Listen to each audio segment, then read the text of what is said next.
بسم اللہ الرحمن الرحیم۔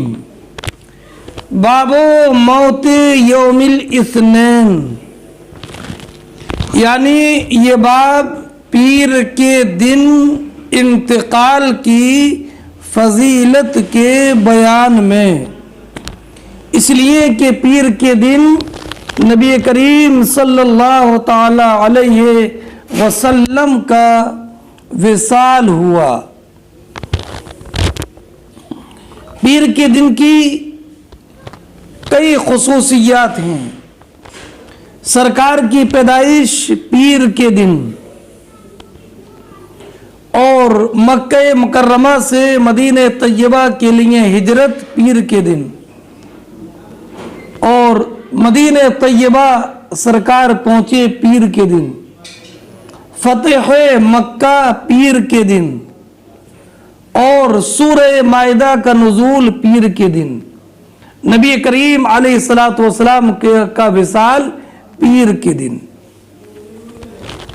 پیر کے دن کے انتقال کی فضیلت کے بیان میں اب رہا یہ کہ انتقال کس کا کس دن ہوگا، یہ کسی کے اختیار میں نہیں ہے۔ تو پھر اس باب کے قائم کرنے کا فائدہ کیا ہے؟ تو بتانا یہ ہے کہ انسان کو دل میں یہ تمنا رکھنا چاہیے کہ میرا انتقال پیر کے دن ہو، تاکہ انتقال کا دن نبی کریم علیہ الصلوۃ والسلام کے وصال کے دن کے مطابق ہو جائے، اور اس دن کی فضیلت اور برکت سے میں بھی مستفیض ہو جاؤں۔ حدثنا معلّى ابن اسد قال حدثنا وهيب عن هشام عن ابي عن عائشة قالت دخلت على ابي بكر فقال في كم كفنتم النبي صلی اللہ علیہ وسلم؟ قالت فی ثلاثة اصواب بیض سحولیہ لیس فیها قمیص ولا عمامہ، وقال لها فی ای یوم توفی رسول اللہ صلی اللہ علیہ وسلم؟ قالت یوم الاثنین۔ قال فای یوم هذا؟ قالت یوم الاثنین۔ قال ارجو فیما بینی وبين الليل، فنظر إلى ثوب عليه كان يمرغ فيه به ردع من زعفران، قال اغسلوا ثوبي هذا وزيدوا عليه ثوبين فكفنوني فيه۔ قلت إن هذا خلق؟ قال إن الحي أحق بالجديد من الميت، إنما هو للمهلة، فلم يتوفى حتى أمسى من ليلة الثلاثاء ودفن قبل ان يصبح۔ پہلے میں آپ کے سامنے ترجمہ کرتا ہوں اور پھر اس کی توضیح۔ حضرت عائشہ صدیقہ رضی اللہ تعالی عنہ بیان فرماتی ہیں کہ میں اپنے والد ابو بکر صدیق رضی اللہ تعالی عنہ کے پاس گئی، اور اس وقت میں حضرت ابو بکر صدیق رضی اللہ تعالی عنہ بیمار تھے۔ بیماری کیا تھی؟ تو ایک روایت ہے کہ نبی کریم علیہ الصلوۃ والسلام کے وصال کا وہ غم اور صدمہ تھا کہ اس غم اور صدمے کی وجہ سے حضرت ابو بکر صدیق رضی اللہ تعالی عنہ برابر کمزور ہوتے رہے، یہاں تک کہ آپ کا وصال ہو گیا، ایک روایت کے مطابق۔ بہرحال تو حضرت ابو بکر صدیق رضی اللہ تعالی عنہ نے معلوم کیا فی کم کفنتم النبی، یعنی فی کم ثوبن، کتنے کپڑے میں تم نے نبی کریم علیہ الصلوۃ والسلام کو کفن دیا، یعنی سرکار کے کفن کے کتنے کپڑے تھے؟ تو حضرت عائشہ صدیقہ رضی اللہ تعالی عنہ نے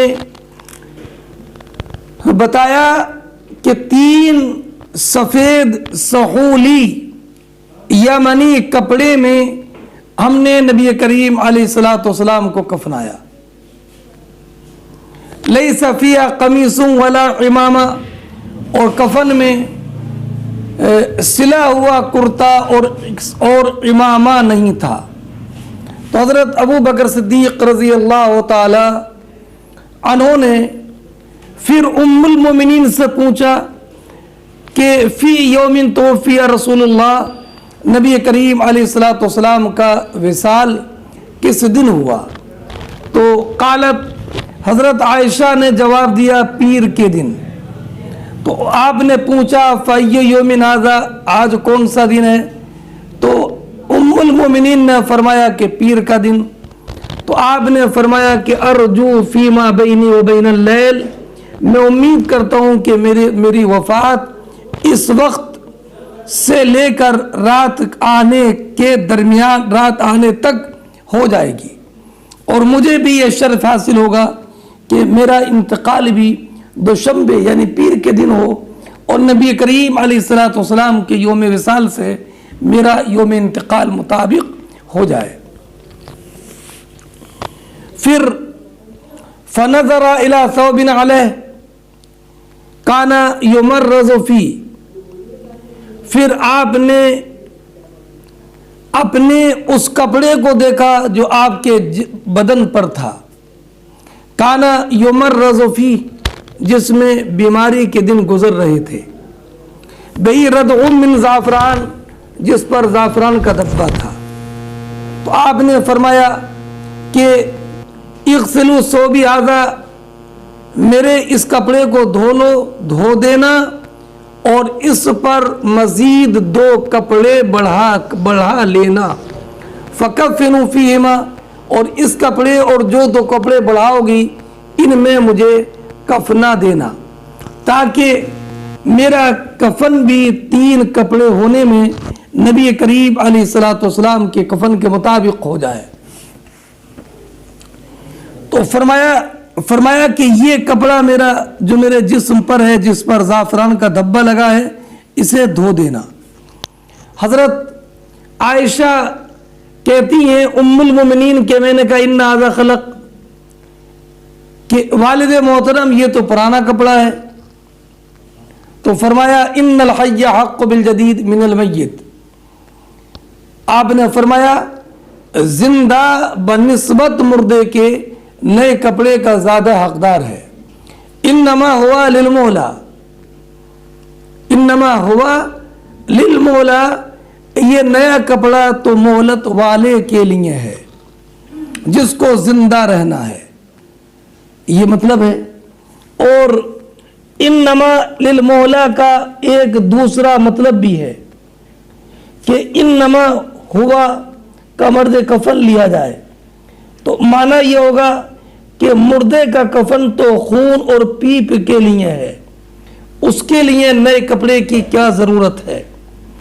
فرماتی ہیں حضرت عائشہ صدیقہ رضی اللہ تعالی عنہ کہ حضرت ابو بکر صدیق کا اس دن انتقال نہیں ہوا، حتی امسا من لیل الثلاثاء، یہاں تک کہ منگل کی رات آ گئی تو اس وقت آپ کا انتقال ہوا. کب؟ مغرب و عشاء کے درمیان. وَدُفِنَ قَبْلَ أَن يُصْبِحَ، اور بدھ کی صبح ہونے سے پہلے آپ کو دفن کر دیا گیا. یہ ہے روایت. حضرت ابو بکر صدیق رضی اللہ تعالی عنہ نے تمنا کی تھی کہ میرا انتقال پیر کے دن ہو اور مجھے نبی کریم صلی اللہ تعالی علیہ وسلم کے انتقال کے دن کی برکت حاصل ہو.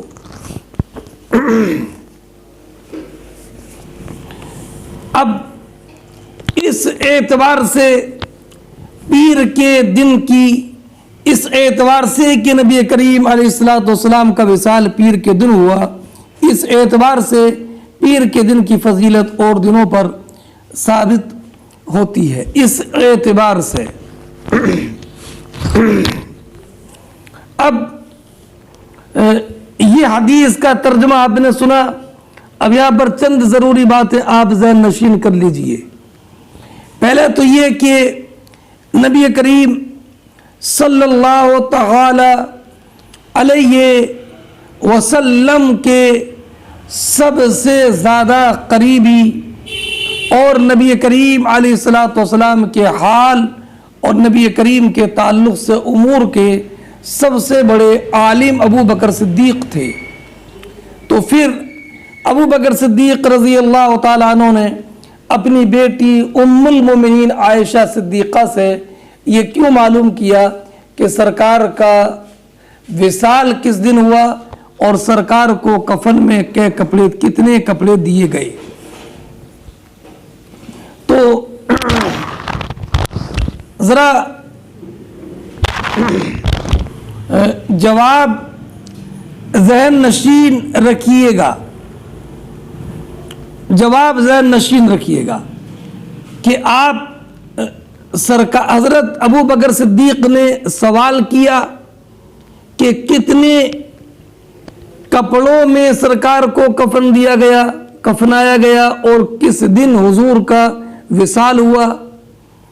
اصل میں یہ حضرت ابو بکر صدیق رضی اللہ تعالی عنہ کا عائشہ صدیقہ رضی اللہ تعالی عنہ سے سوال اپنے انتقال پر حضرت عائشہ کو صبر کرنے کے لیے ابھارنے پر تھا، اس لیے کہ ابھی حضرت عائشہ صدیقہ رضی اللہ تعالی عنہ کے دل سے نبی کریم علیہ الصلوۃ والسلام کے وصال کا صدمہ نکلا نہیں تھا. تو اگر ابو بکر صدیق رضی اللہ تعالی عنہ ابتدائی میں یہ بیان کر دیتے کہ بیٹی میرا بھی وقت موت قریب آ گیا، تو حضرت عائشہ صدیقہ رضی اللہ تعالی عنہ کو ایک بڑا جھٹکا لگتا اور غم کی تجدید ہو جاتی اور یہ غم پر غم اور حزن پر حزن ہوتا. ابو بکر صدیق رضی اللہ تعالی عنہ نے براہ راست یہ نہ کہا بلکہ بطور تمہید یوں کہا کہ بیٹی نبی کریم علیہ الصلوۃ والسلام کا وصال کس دن ہوا اور نبی کریم علیہ الصلوۃ والسلام کو کتنے کپڑوں میں کفنایا گیا، تاکہ ان سوال اور ان سوالوں کے جواب کی وجہ سے حضرت عائشہ صدیقہ رضی اللہ تعالی عنہا کو صبر اور ہمت پیدا ہو، اس لیے سوال کیا. اور بھی کئی جواب ہیں لیکن سب سے بہتر یہی جواب ہے. ہاں اب حضرت ابو بکر صدیق رضی اللہ تعالی عنہ کا انتقال اس دن نہیں ہوا، پیر کے دن نہیں ہوا، بلکہ منگل کا دن گزار کے آپ کا انتقال ہوا، مغرب و عشاء کے درمیان.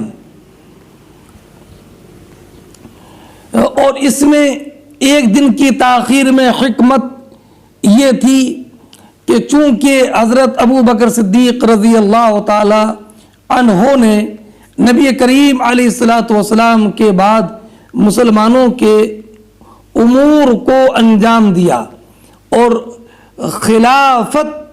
خلیفت رسول اللہ صلی اللہ علیہ وسلم آپ منتخب ہوئے اور سارے مسلمانوں کے کاموں کو اور اسلام کی تبلیغ اور ترویج و اشاعت میں نبی کریم علیہ الصلوۃ والسلام کے بعد آپ نے نمایاں کردار ادا کیا خلیفۃ المسلمین ہونے کی حیثیت سے. تو مناسب حکمت کا تقاضا یہ ہوا کہ آپ کی وفات بھی اس وقت سے متأخر ہو جس وقت میں نبی کریم صلی اللہ تعالی علیہ وسلم کا وصال ہوا.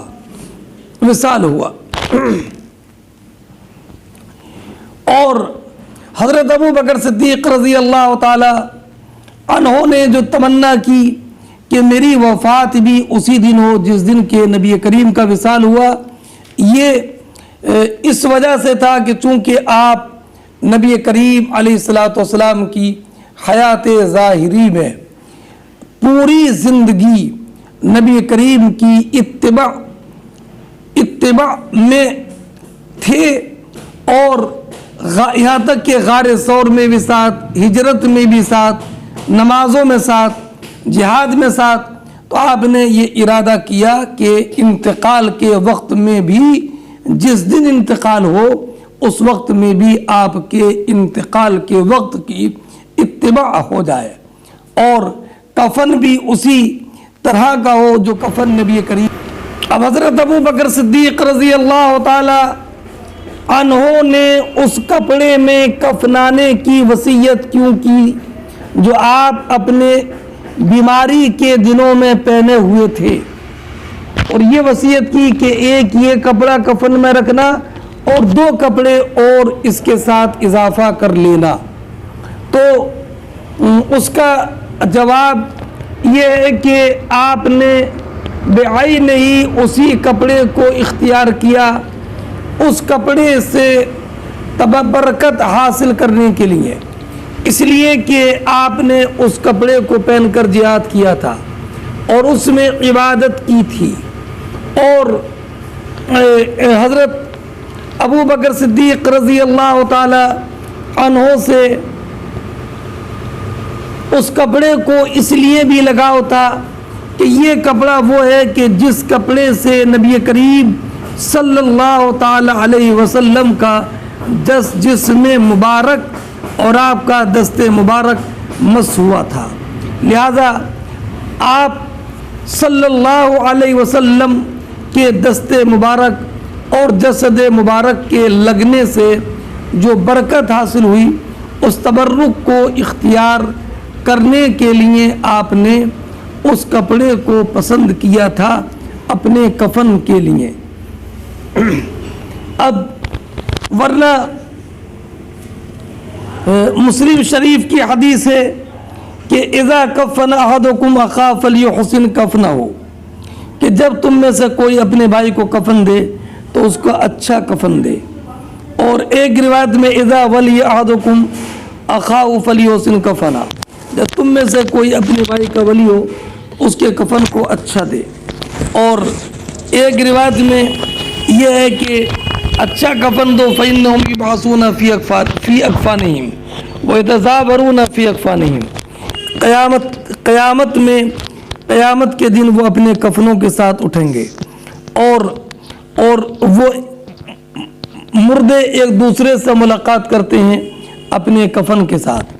تو لہذا اچھا کفن دینے کا حکم خود نبی کریم صلی اللہ تعالی علیہ وسلم نے دیا ہے. اور یہاں پر ابو بکر صدیق رضی اللہ تعالی عنہ نے جو یہ کہا تھا کہ مجھے ایک جو کپڑا پہنے ہوئے ہوں یہ کپڑا میرے کفن میں دینا اور 2 کپڑے اور بڑھا لینا تاکہ 3 کپڑے ہو جائیں، کفن مسنون ہو جائیں. تو میں نے ابھی ذکر کیا کہ اس کپڑے میں، پرانے کپڑے میں جو کفنانے کی وصیت کی تھی وہ اس لیے کہ اس کپڑے سے نبی کریم علیہ الصلوۃ والسلام کا دست مبارک مس ہوا تھا. تو سرکار کے دست مبارک کی برکت حاصل کرنے کے لیے یہ وصیت کی تھی کہ میرا یہ کپڑا میرے کفن میں دینا. بہرحال اس حدیث سے چند باتیں معلوم ہوئی. ایک تو یہ کہ سفید کپڑے میں کفن دینا مستحب ہے، اور یہ بھی معلوم ہوا کہ 3 کپڑے کفن میں دینا مستحب ہے، اور یہ بھی معلوم ہوا کہ دھلے ہوئے کپڑوں میں کفن دینا جائز ہے. اور یہ بھی معلوم ہوا کہ رات میں میت کو دفن کرنا جائز ہے. اور یہ بھی معلوم ہوا کہ جو اکابر کے جو معاملات رہے ان میں موافقت طلب کرنا مستحب ہے اس سے برکت حاصل کرنے کے لیے. اور یہ بھی معلوم ہوا کہ ابو بکر صدیق رضی اللہ تعالی عنہ کی کتنی فضیلت ہے کہ اپنی وفات کے وقت بھی آپ ثابت رہے اور آپ کے جو ذکاوت اور ذہانت تھی وہ صحیح سالم رہی. اور اس سے یہ بھی معلوم ہوا کہ میت کا اپنے کفن کے بارے میں وصیت کرنا معتبر ہے۔ اب ایک بات آپ ذہن نشین رکھیں کہ حضرت ابو بکر صدیق رضی اللہ تعالی عنہ کا وصال منگل کی رات میں عشاء اور مغرب کے درمیان سن 13 ہجری میں 63 سال کی عمر میں ہوا۔ صبح صادق سے پہلے آپ کو دفن کر دیا گیا اور آپ اس طور پر دفن کیے گئے کہ آپ کا چہرہ مبارک نبی کریم صلی اللہ تعالی علیہ وسلم کے سینہ مبارک کے مقابل ہے، اور حضرت فاروق اعظم رضی اللہ تعالی عنہ کا رخ مبارک حضرت ابو بکر صدیق کے سینہ مبارک کے مقابل ہے نا۔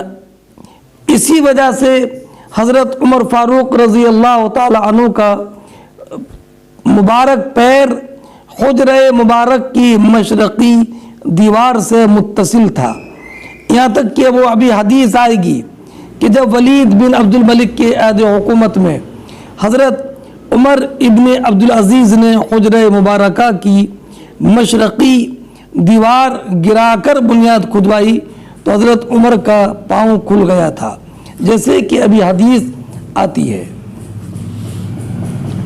ہاں، اور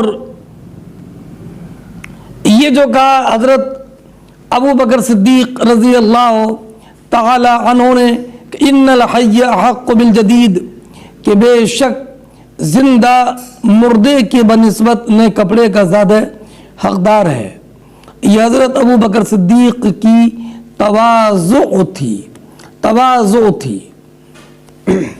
ہاں، اور تواضع تھی۔ اور یہ جو فرمایا کہ للمہلہ، تو مہلت کا ایک تو معنی مہلت ہی آتا ہے، اور ایک مہلت کا معنی پیپ اور پانی جو جسم سے نکلے۔ تو اگر مہلت کا معنی مشہور ہو تو معنی یہ ہوں گے کہ نیا کپڑا اس کے لیے جسے مہلت ہے، یعنی جسے زندہ رہنا ہے، اور اگر وہ معنی ہوگا تو دوسرے کے پیپ اور پانی جو جسم سے نکلے تو معنی ہوگا انما ہوا للمہلہ، کہ کفن تو اس پیپ اور پانی میں آلودہ ہونے کے لیے ہے جو میت کے جسم سے نکلے گا۔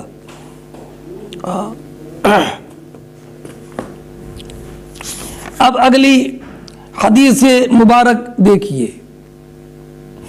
اور یہ بھی کہ جو کپڑا جس پرانے کپڑے میں حضرت ابو بکر صدیق رضی اللہ تعالی عنہ نے اپنے کو کفنانے کی وصیت کی، تو ہو سکتا ہے کہ یہ کپڑا نبی کریم صلی اللہ تعالی علیہ وسلم نے عطا فرمایا ہو، اور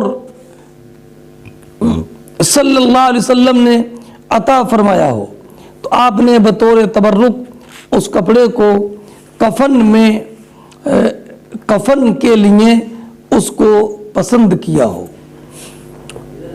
باب موت الفجأتی البغتتی، اور بعض نسخوں میں ہے بغتتن، تو معنی یہ ہوگا کہ یہ باب اس بیان میں کہ اچانک موت آ جائے، اچانک موت آ جائے۔ تو اب کیا ہے، یہ بیان نہیں فرمایا اس کا حکم، اس لیے کہ ابھی جو حدیث پاک آ رہی ہے اس سے یہ معلوم ہوا کہ اگر اچانک موت آ جائے تو یہ مکروہ نہیں ہے، اس لیے کہ جب ایک صاحب نے یہ بتایا کہ ان کی والدہ کا اچانک انتقال ہو گیا تو نبی کریم صلی اللہ تعالی علیہ وسلم نے اس سے کسی کراہیت کا اظہار نہ فرمایا۔ تو اس سے معلوم ہوا کہ اچانک موت آ جائے تو یہ کوئی کراہت اور ناپسندیدگی کی بات نہیں ہے۔ اور بعض علماء نے فرمایا کہ اگر کسی کسی نیک اور پرہیزگار آدمی کو اچانک موت آ جائے تو یہ مومن کے لیے راحت اور فاجر کے لیے غضب ہے۔ چنانچہ حضرت عائشہ صدیقہ رضی اللہ تعالی عنہا بیان کرتی ہیں کہ میں نے نبی کریم صلی اللہ تعالی علیہ وسلم سے اچانک موت کے متعلق سوال کیا تو آپ نے فرمایا یہ مومن کے لیے راحت اور فاجر کے لیے غضب ہے۔ یہ نبی کریم علیہ السلام نے فرمایا۔ اب آپ حدیث مبارک سنیے۔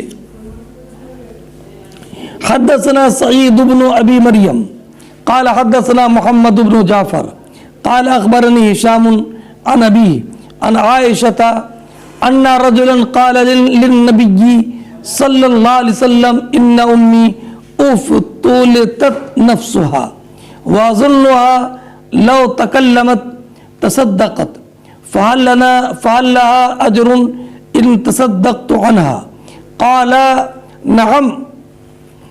حدیث مبارک کا پہلے ترجمہ سنیے۔ فرماتی ہیں حضرت عائشہ صدیقہ رضی اللہ تعالی عنہا کہ ایک صاحب نے، ان رجلا یہ کون صاحب تھے؟ حضرت سعد ابن عبادہ رضی اللہ تعالی عنہ، انہوں نے نبی کریم علیہ السلام کی بارگاہ میں عرض کیا ان امی افتلتت نفسها، یا رسول اللہ میری ماں اچانک انتقال کر گئی، وَأَظُنُّهَا لَوْ تَكَلَّمَتْ میں گمان کرتا ہوں کہ اگر اس وقت بول پاتی تصدقت تو صدقہ کرتی، فَهَلْ لَهَا أَجْرٌ إِن تَصَدَّقْتُ عَنْهَا تو اگر میں ان کی طرف سے صدقہ کروں تو کیا ان کو ثواب ملے گا؟ تو نبی کریم علیہ السلام نے فرمایا نعم، ہاں ضرور ملے گا، ہاں ضرور ملے گا۔ یہ حدیث ایصال ثواب کی اصل ہے۔ اس سے معلوم ہوا کہ میت کو ثواب ملتا ہے اگر اس کی جانب سے صدقہ کیا جائے یا اس کی طرف سے کوئی بھی نیک کام کیا جائے۔ ہاں، چنانچہ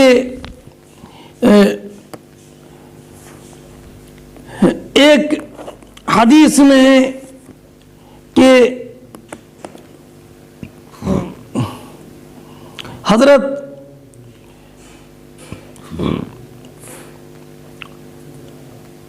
عائشہ صدیقہ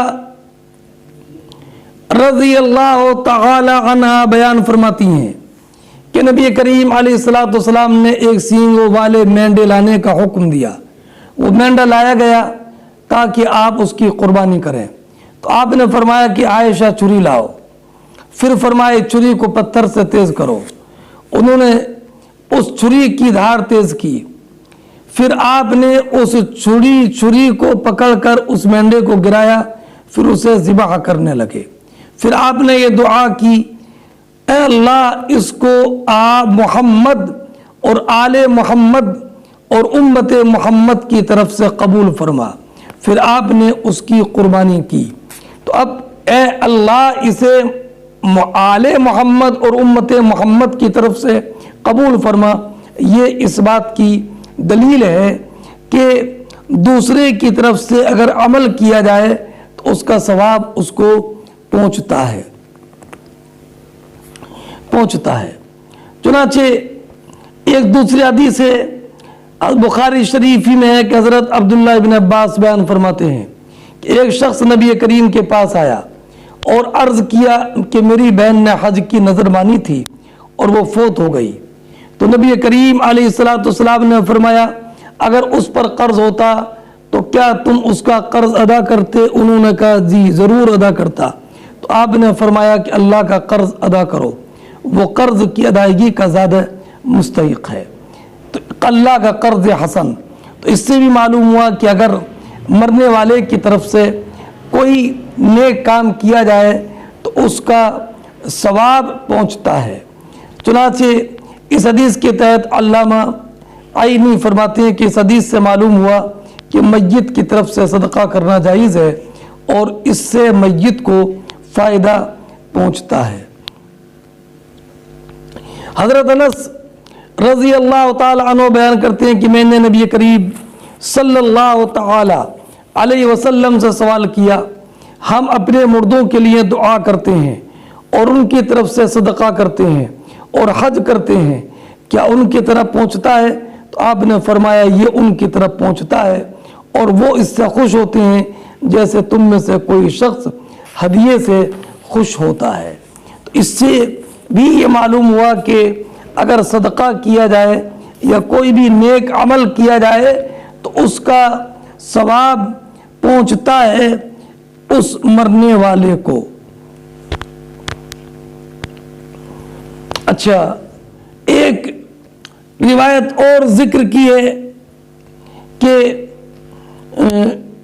سعد ابن عبادہ نے نبی کریم صلی اللہ تعالی علیہ وسلم نے سے معلوم کیا تھا، حضرت سعد ابن عبادہ نے، کہ میری والدہ نے نظر مانی تھی اور وہ اس نظر کو پورا کرنے سے پہلے انتقال کر گئیں، تو سرکار نے فرمایا اقضیہ عنہا، ان کی طرف سے وہ نظر تم پوری کرو۔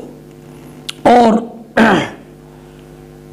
حضرت سعد ابن عبادہ کی ایک روایت یہ ہے نسائی شریف میں جو عبداللہ ابن عباس سے مروی ہے کہ سعد ابن عبادہ نے کہا یا رسول اللہ ان امی ماتت، میری والدہ کا انتقال ہو گیا، فَأَيُّ الصَّدَقَةِ افضل، سرکار کون سا صدقہ افضل ہے؟ تو فرمایا الماء۔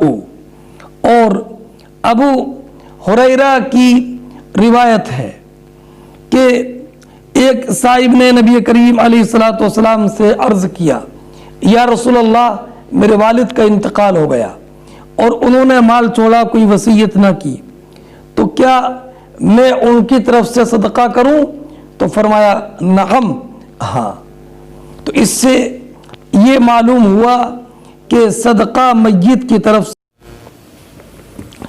باب ما جاء فی قبر النبی صلی اللہ علیہ وسلم و ابی بکر و عمر، یہ باب اس کے بیان میں جو نبی کریم علیہ السلام کے روضہ انور کی صفت میں وارد ہے اور ابو بکر صدیق اور حضرت عمر فاروق رضی اللہ تعالی عنہما کی قبر کی صفت کے بیان میں وارد ہے۔ کیا کہ ان کی قبر حضرت عائشہ صدیقہ رضی اللہ تعالی عنہا کے حجرے میں ہے، اور اس بیان میں کہ وہ قبریں کوہان، اونٹ کے کوہان کی طرح ہیں، اور حضرت ابو بکر صدیق اور حضرت عمر رضی اللہ تعالی عنہما کا نبی کریم علیہ السلام کے ساتھ ہونا بعد وصال بھی، اور یہ شیخین کی وہ فضیلت ہے کہ جس میں شیخین کا کوئی دوسرا، شیخین کے ساتھ کوئی دوسرا شریک نہیں ہے۔ یہ شیخین نبی کریم علیہ السلام کے وزیر، نبی کریم کی حیات ظاہری میں بھی تھے، اور نبی کریم علیہ السلام کے وصال کے بعد ان دونوں کے مبارک قبریں نبی کریم علیہ السلام کے روضہ انور کے پہلو میں ہے۔ محبوب رب عرش اس سبز قبے میں پہلو میں جلوہ گاہ عتیق و عمر کی ہے، اور یہ وہ فضیلت عظیمہ ہے جو اللہ رب العزت نے شیخین کریمین علیہم الرحمت والرضوان کو عطا فرمائی، اور یہ وہ کرامت اور فضیلت ہے کہ شیخین کریمین رضی اللہ تعالی عنہما کے سوا کسی دوسرے کو نہ ملی۔ وقول اللہ تعالی فاقبر، اللہ رب العزت کا ارشاد فاقبر، آیت کریمہ سورہ عبسہ کی ہے، ثم اماتہ فَأَقْبَرَ ثُمَّ مَاتَ، یعنی پھر اللہ رب العزت نے اس کی روح قبض کرنے کا حکم دیا اور ان کو موت عطا فرمائی. فَأَقْبَرَ، اور اس کو قبر والا بنایا جس میں کہ دفن کیا جاتا ہے.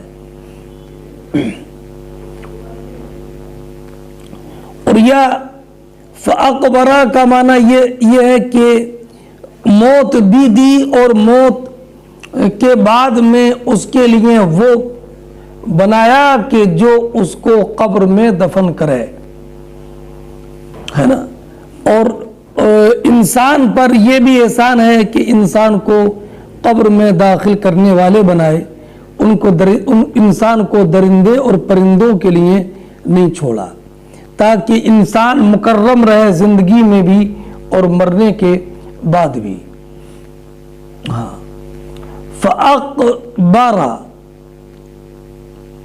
فَأَقْبَرَ یعنی اللہ نے اسے مقبور بنایا. اب فرماتے ہیں امام بخاری اقبرت الرجل اذا جعلت له قبرا وقبرته دفنته. امام بخاری رضی اللہ تعالی عنہ نے اس کے ذریعے اقبرتو اور قبرتو کے درمیان فرق بتایا. کیا بتایا کہ اگر ثلاثی مزید فی باب افعال سے ہوگا تو اقبرتو کا معنی ہوگا، اقبرتو کا معنی ہوگا کہ میں نے اقبرت الرجل، میں نے اس کے لیے قبر بنائی. اور قبرتو جب بولیں گے تو اس کا معنی ہوگا کہ میں نے اس کو دفن کیا. اقبرہ کے معنی قبر بنانا اور قبرہ کا معنی دفن کرنا. کفاتن تکونون فیہا احیاء وتدفنون بہا امواتا، یکونون فیہا احیاء ویدفنون فیہا امواتا. آیت کریمہ ہے الم نجعل الارض کفاتا احیاء وامواتا. اللہ رب العزت جل جلالہ نے 29ویں پارے کے آخر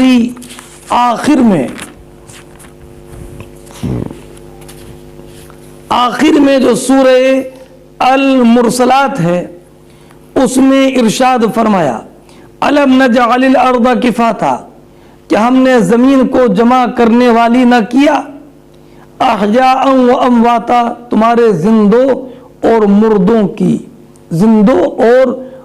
کی، کہ زندے اس کی پشت پر جمع رہتے ہیں اور مردے اس کے بطن میں. کفاتن مردوں کے لیے جمع کرنے والی اور زندوں کے لیے جمع کرنے والی. کیسے؟ یکونون فیہا احیاء، زمین میں رہتے ہیں زندے بھی، ویدفنون فیہا امواتا، اور اس میں دفن ہوتے ہیں انتقال کے بعد. حدثنا اسماعیل قال حدثني سليمان عن هشام قال تأويل سند وحدثني محمد بن حرب قال حدثنا ابو مروان يحيى ابن ابي زكريا عن عائشة عن عروة عن عائشة قالت ان یہ مخففہ من المثقلہ ہے، ان کان رسول اللہ صلی اللہ علیہ وسلم لیتحذر فی مرضه این انا اليوم این غدا استبطاء لیوم عائشہ فلما کان یومی قبضه اللہ بین سحری ونحری ودفنا فی بیتی. عائشہ صدیقہ رضی اللہ تعالیٰ عنہ بیان فرماتی ہیں کہ بے شک نبی کریم صلی اللہ تعالیٰ علیہ وسلم اپنے مرض وصال میں عائشہ کی باری میں دیری کا احساس کر کے اس طرح کوفت کو ظاہر فرماتے تھے، آج این انا اليوم، آج میں کہاں ہوں، این انا غدا،